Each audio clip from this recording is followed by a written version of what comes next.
আচ্ছা গাইস, যাই হোক, আজকে হচ্ছে টুনি ভাবিকে আমি পাতায় কিভাবে মাছ হেবাং তৈরি করতে হয় ওইটা শিখাবো। ভালো করে দেখেন, যাতে বাসায় গিয়ে হচ্ছে হৃদয় ভাইয়াকে আপনি নিজের হাতে তৈরি করে খাওয়াইতে পারেন। হ্যাঁ, হৃদয় তো আপনার হাতের রান্নার প্রশংসা করছে। ও মানে যখন একবার আসছিল সজীব ভাই সহকারে, হ্যাঁ, তখন ও বলছে যে আপনাদের এদিকে নাকি এমনি এমনি রান্না করে। আর আমি তো আপনার ভিডিও দেখি, আমি না আমার ফ্যামিলিরও প্রায় অনেকে দেখে। আচ্ছা, তো এই যে দেখেন, এখানে হচ্ছে তেলাপিয়া মাছ, এগুলা হচ্ছে একদম কলা পাতার মধ্যে দিয়ে দিছি। যেহেতু পাতায় রান্না করতেছি তো মাছের পিস গুলা হচ্ছে এরকম একটু ছোট ছোট করে কাটতে হয়, না হলে মশলা নাকি ঢুকে না। হ্যাঁ, ভালো করে মশলা মিক্স হয় না আর কি, এটাই। তো আমার লগে লগে আপনারাও শিক্ষা রাখেন, জামাইরে রান্না করে খাওয়াবেন পাহাড়ি স্টাইলের মাছের হ্যাম্বুনি। হ্যাম্বুনি না, হেবাং মাছের হেবাং। এগুলা হচ্ছে বলতে পারেন যে আমাদের একদম ঐতিহ্যবাহী জিনিস। মানে আগেকার দিনে আমাদের পাহাড়ি মানুষরা যখন একেবারে পাহাড়ে বসবাস করতো, ধরেন যে একদম মানে আধুনিকতার ছোঁয়া ছিল না যখন, তখন হচ্ছে এভাবে কলা পাতায় বাঁশের মধ্যে হচ্ছে রান্না করে খেতো আর কি। আচ্ছা, সবগুলা মাছ তো এই জায়গায় রাখছেন, এখন কি কি মশলা এই জায়গায় অ্যাড করছেন আমার তো দেখান না, আপনি বইলা দেন। হ্যাঁ, এখানে হচ্ছে এই যে পেঁয়াজ কষি, রসুন, তারপরে জিরা বাটা, আদা বাটা, আর হচ্ছে মরিচ বাটা, হ্যাঁ একদম কাঁচা মরিচ, তারপরে হচ্ছে লবণ, হলুদ, কোনো প্রকার প্যাকেট মশলা নাই এখানে। ও আচ্ছা, মানে হলুদ কি মানে বাটা? হ্যাঁ।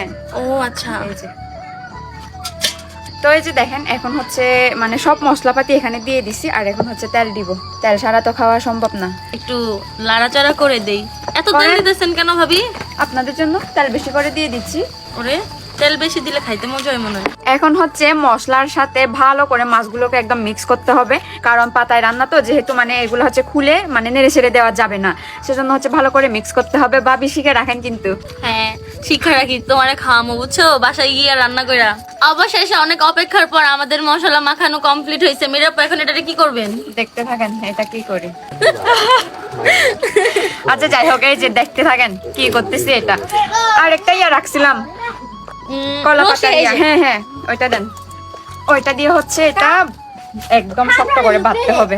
আপনি তো কোনো কিছুই করলেন না, সবটা আমি করলাম। এখন শেষ মুহূর্তে কইতেছেন আপনি করছেন। আচ্ছা যাই হোক, এটা কি এমনি রেখে দিমু? না তাইলে এই যে এটা একটা ধরেন, এই যে এভাবে। মাছ বেশি তো, একটা দিয়ে হবে না, পড়ে যাবে। তাহলে আরো তো লাগবো না? না, আর লাগবে না। দেখেন আবার উন্নত আগুন লেগে যাবে। না, আবার নিন্দা গুল্লা পড়া যায় না, যাবে না, আগুন কমাইতে হবে। অবশেষে মাছ রান্নাটা এই জায়গায় বসাই দিছি। হ্যাঁ, আপনারা আমার সাথে অপেক্ষা করেন, রান্না হইলে আপনাদেরকে দেখাবো, এমনকি আমি নিজেও দেখবো। আমি অনেক অপেক্ষায় আছি। কি বলেন মিরাপু? হ্যাঁ, এই যে কয়লার উপর বসাই দিচ্ছি, এখন হচ্ছে সিদ্ধ হওয়ার পালা আর কি, অপেক্ষা করতে হবে। এই কলা পাতার মধ্যে কালকে আমরা মাছ দিছি আর এখনো হয় নাই। আসলে হয় নাই বলতে গেলে সেটা না, মাছ হয়েছে, কিন্তু আমরা হচ্ছে সময়ের কারণে কালকে এটা আনবক্সিং করতে পারি নাই, তো আজকে হচ্ছে এটা খুলবো। তো কেমন হয়েছে অবশ্যই কিন্তু খেয়ে দেখবেন তো। হ্যাঁ অবশ্যই খাবো, খাওয়ার জন্য তো বসে রয়েছি, না তো কখনই যেতাম গা বাসায়। তাড়াতাড়ি তুলেন, এখন খামো আমি। ভাবি হচ্ছে খাওয়ার জন্য এটা অনেক বেশি শর্টকাট করতেছে, একটু খুলে দেখি আসলে। ও মা, নিচে তো সব তেল পড়ে যেতেছে গা। হ্যাঁ, ঝোল তো পড়বে। পাতায় বা বাঁশের মধ্যে রান্না করলে হচ্ছে কি ঝোল থাকে না, মানে একদম শুকায় জায়গা। ও আচ্ছা, নেন আপনি খুলেন, দেখেন তো। দেখি আমি খুলি কেমন হয়েছে। ফাইনালি কলা পাতার মধ্যে আমাদের মাছ রান্না শেষ। তো আমি যেভাবে দেখাই দিচ্ছি আপনাকে, ওইভাবে হচ্ছে বাসায় গিয়ে আপনিও রান্না করে খাওয়াবেন ভাইয়াকে। হ্যাঁ অবশ্যই, তবে আমি এখন খায় দেখবো মজা হয়েছে কিনা। খেয়ে দেখেন। মাছ অনেক গরম, লবণ কম হয়েছে। লবণ কম হয়েছে? হ্যাঁ, আমি লবণ অনেক বেশি খাই সবাই থেকে, এই জন্য আমার কাছে কম লাগতেছে।